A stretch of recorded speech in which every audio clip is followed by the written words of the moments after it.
You know that feeling when you are staring at a screen waiting for an AI answer and you already know it is going to be wrong.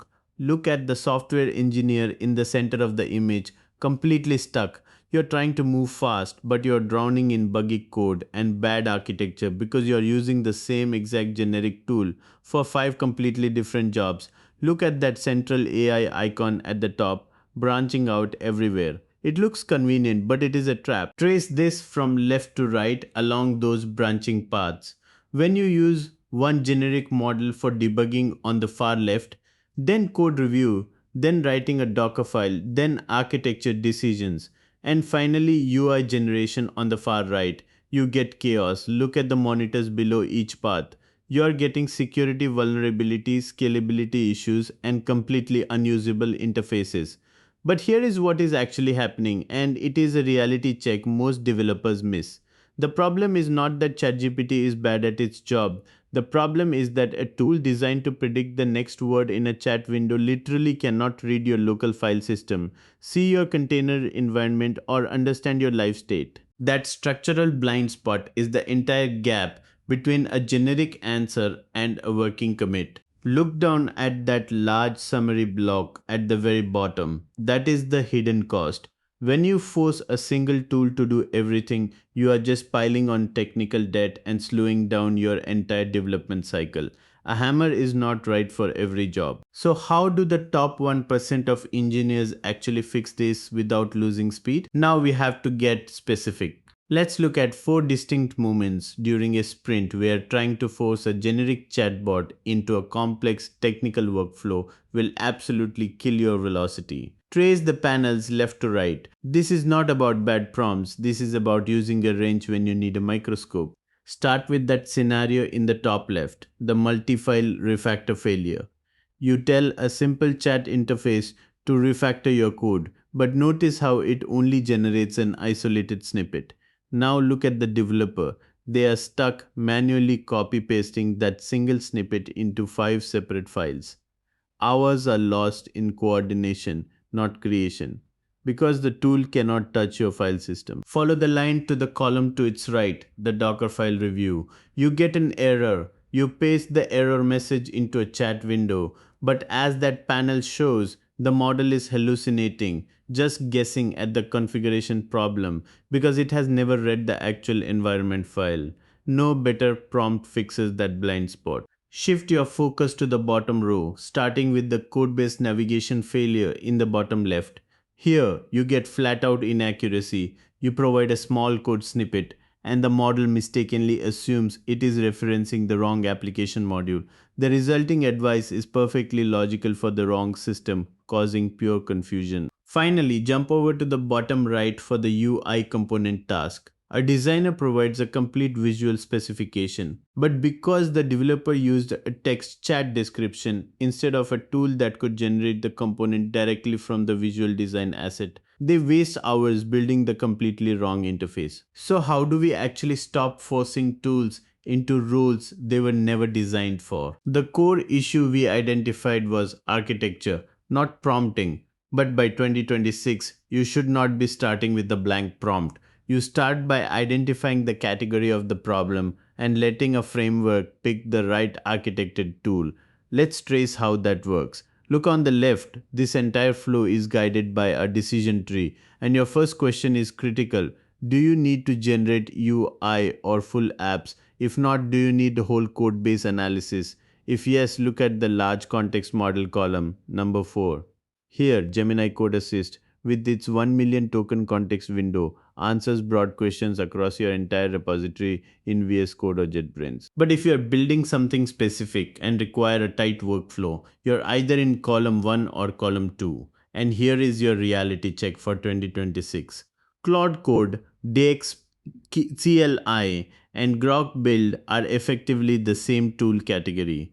They are all terminal coding agents that read your files, run bash commands, and loop autonomously until the job is complete. The AI model itself might be slightly different, but the product architecture is identical. They are perfect for fast self-contained implementation tasks. Look at the category in column 2, AI First IDES.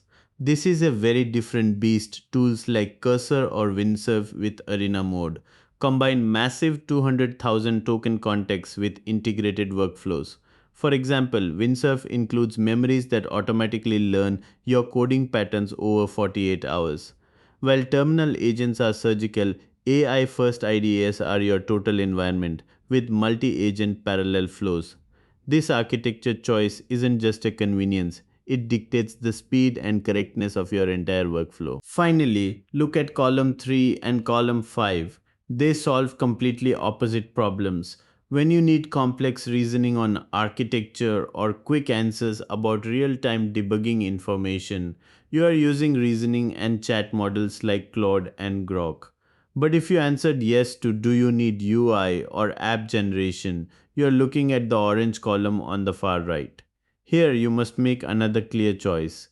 Figma, Make is powerful, but it generates HTML and CSS prototypes from a visual canvas. It is a prototyping tool.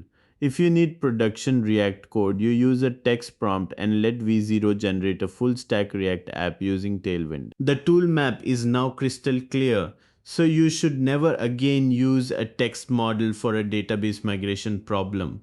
But that is just you, the lone engineer. How do full engineering organizations standardize these 5 decisions without slowing down the team? Moving from an individual engineer to a full engineering organization changes the entire game, and here is what separates the highest performing teams from the rest. The teams getting the massive leverage from AI are not the ones giving engineers complete freedom to experiment with every shiny new model. They are the ones who standardize exactly 5 specific operational decisions at the team level and then get out of the engineer's way. Follow those 5 decisions down the panels from left to right. Look at that first column on the far left. The team adopts exactly one terminal coding agent as their standard. They lock in a shared configuration file across the team to guarantee absolute consistency across everyone's local dev environments and CI/CD systems. Move over to the second column. The team doesn't mandate an IDE. If an engineer loves VS Code and another loves JetBrains, they keep their preference. But notice that .ai context JSON file in the center of the column. That is the team agreed context format. Every engineer maintains that exact file structure so their chosen editor can parse the code base with the exact same project standards. Look at the third column in the middle. Here is the automation powerhouse, a copilot coding agent wired directly to GitHub issues. When an issue is assigned to the autonomous agent, a workflow triggers that automatically creates a pull request containing the code, tests, and complete documentation. No human intervention needed until the final peer review. Shift your focus to the fourth column on the right. Knowledge sharing is built directly into their daily process using a shared prompt library. They use dedicated Claude templates for deep architectural reviews and switch over to specific Grok templates for real-time debugging and session analysis. Finally, look at the fifth column on the far right. They remove all ambiguity from front-end development using a strict handoff rule. Designers use Figma Make to generate high-fidelity prototypes, but when it is time to build production-ready components, the engineers shift the work directly to V0. When a team operates like this, their velocity shifts into a completely different gear. But how do you actually signal this level of operational mastery to a prospective manager or during your next major review? You just learned how a team standardizes these 5 critical tool categories from the terminal agent right down to the front end handoff. But what is the professional signal this generates? It is huge. Look on the left side of the screen. This is an engineer stuck in 2024 using one single generic chat interface for every single task. They are fighting the tool at every stage. So look at the result. Their output is slower, they waste time on endless code rewrites. The code quality is garbage, and look at their face. They are completely frustrated with AI. Now compare that to the confident engineer in the center column. This person is not struggling. They are applying the 5 category framework. Notice they have a different agent for refactoring, another for documentation, and a dedicated bot for unit tests. This deliberate process generates completely opposite results: faster delivery, fewer rewrites, and the highest code quality. But look at the true career signal in that right column. The technical interview. Imagine you get the common question: how do you work with AI tools in your daily workflow? The engineer on the left answers honestly, but fatally by saying, I just use one chat tool for everything. Compare that to the strategic context shown in the right column, linked to the confident user. I use a framework of specialized tools, choosing the optimal agent based on the architectural or coding challenge at hand. The first answer sounds chaotic. The second sounds like senior engineering leadership. And that difference leads to our critical insight. In 2026, the software engineers who say AI does not work for my workflow are usually right. It is failing for that specific generic tool they were using for the exact task they were asking it to solve.